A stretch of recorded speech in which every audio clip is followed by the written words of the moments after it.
As part of Modern Plastics coverage of the Plus India show, uh, we are actually organizing this interaction.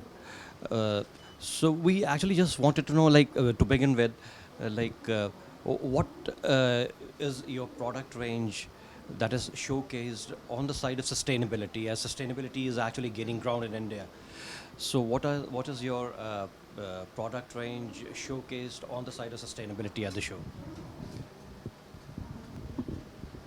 Yeah, I think I would request Thomas to take this question. And on sustainability, we also have got a lot of focus on sustainability, and we have displayed a lot of products which come into this area of business. I think Thomas, you should brief about our portfolio on this. Yeah, sustainability is a very important topic for us. We have set ourselves a goal of becoming carbon neutral by 2040, and we want to reduce our carbon footprint by 2030, which is a very ambitious goal, but we are working toward these objectives. In terms of sustainability of our products, we have a toolbox of various feedstocks and ingredients that we can use to tailor-made products in order to substitute our non-green, our standard products that we are having in the market today, and we're bringing that also to India.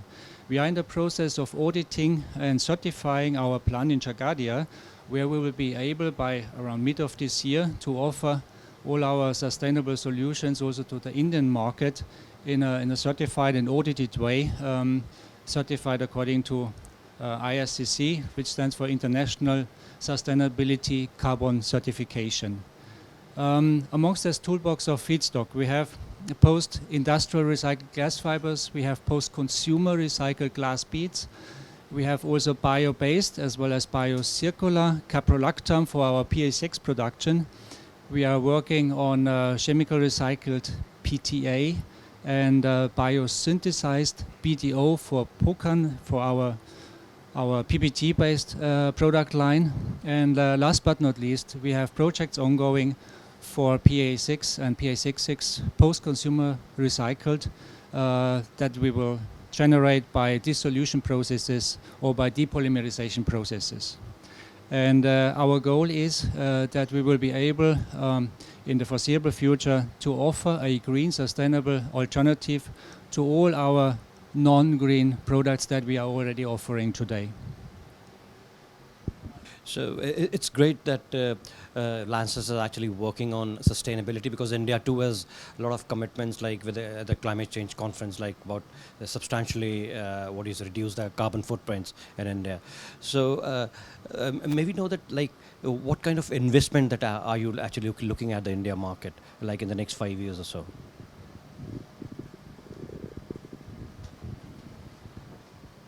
I think if we talk about investments as such, I mean, we are, as Thomas has just told you, we are also working on getting our plants at Jagadia ICC certified, and then that involves a lot of resources to be put in. But if you really talk about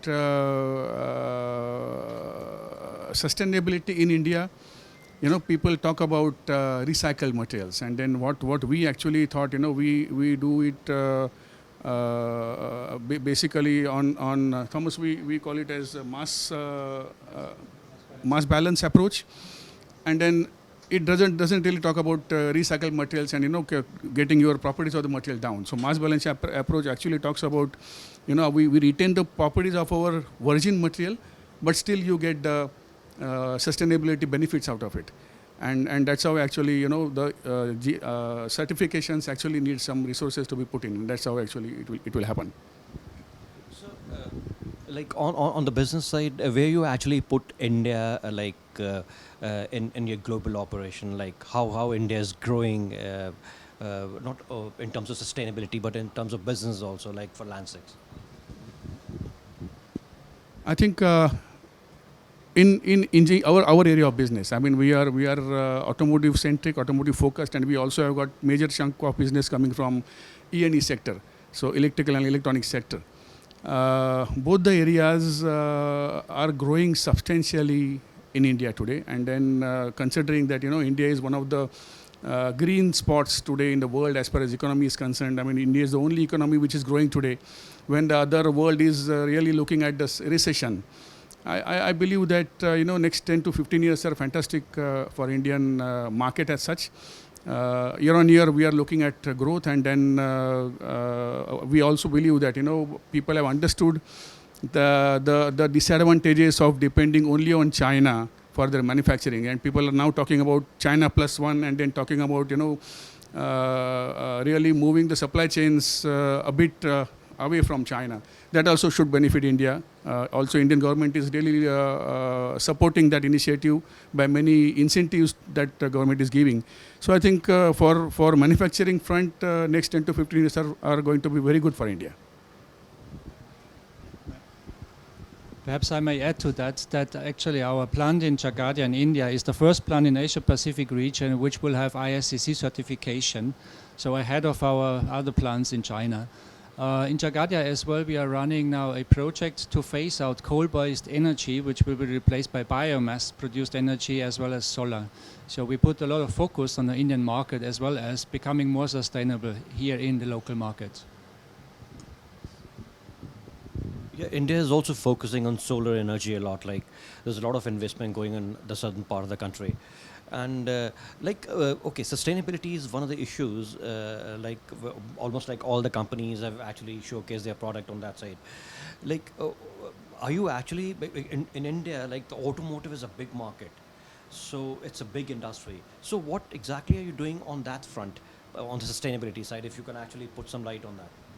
Yeah, to pick this up, I mean, solar energy, of course, is a huge industry on its own. We have activities in that field for very specific components that are used in the photovoltaics industry. We started this already years back because the industry already, our efforts already took off years ago in Europe especially. So we're not new to this industry and to this trend towards solar power. So very specific materials with very specific listings are available. So we are already in this industry and well prepared for a growth also in Asia, of course.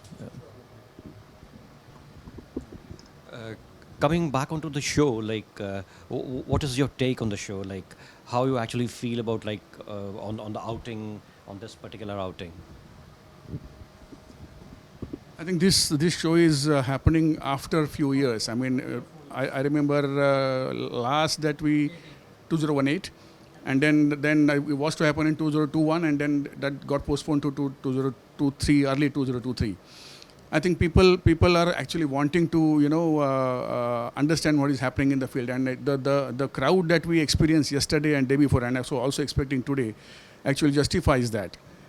We have got tremendous response yesterday and day before, and then almost every automotive customer turned up on our booth, and then that really excites us to show them what we are doing and how we are doing.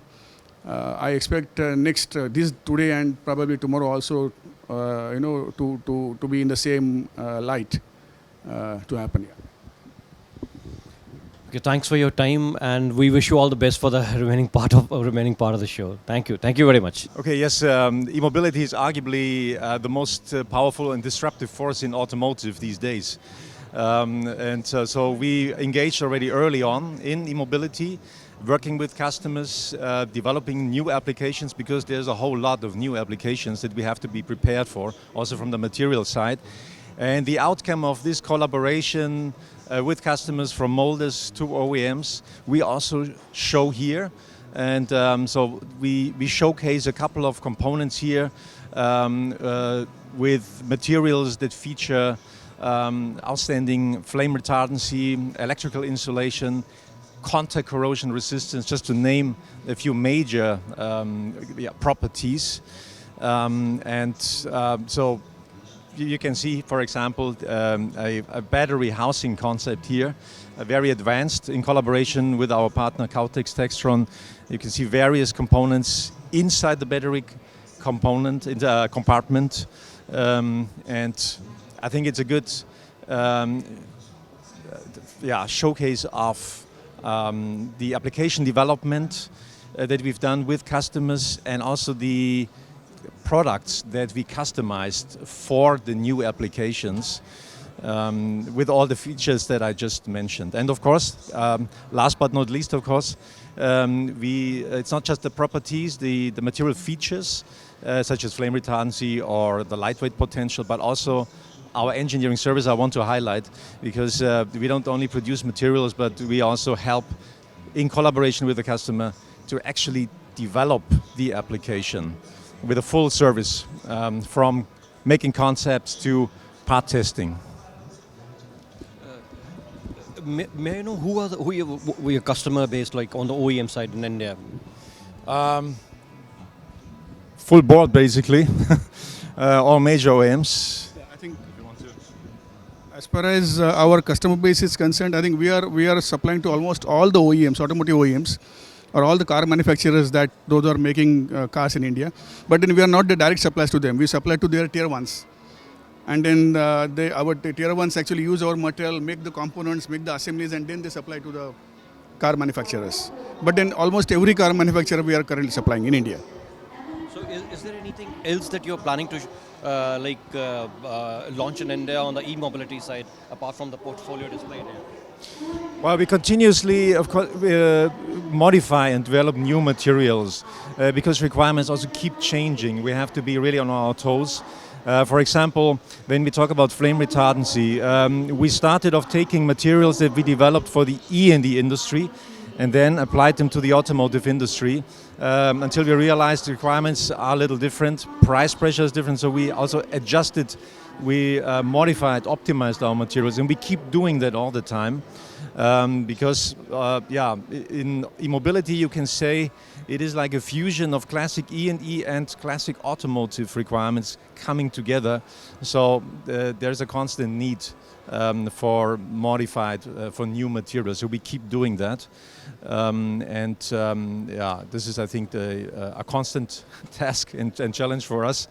And it's the materials we keep optimizing. It's the colors. We also showcase a very pungent orange here, which may seem ordinary, but it is actually not a simple color to make. Also our services, we keep adjusting to the new reality of electric mobility. Customers ask for different technical services than in combustion engine components. So yes, we keep adjusting and optimizing on all levels. Thank you. Thanks for your time. Thank you.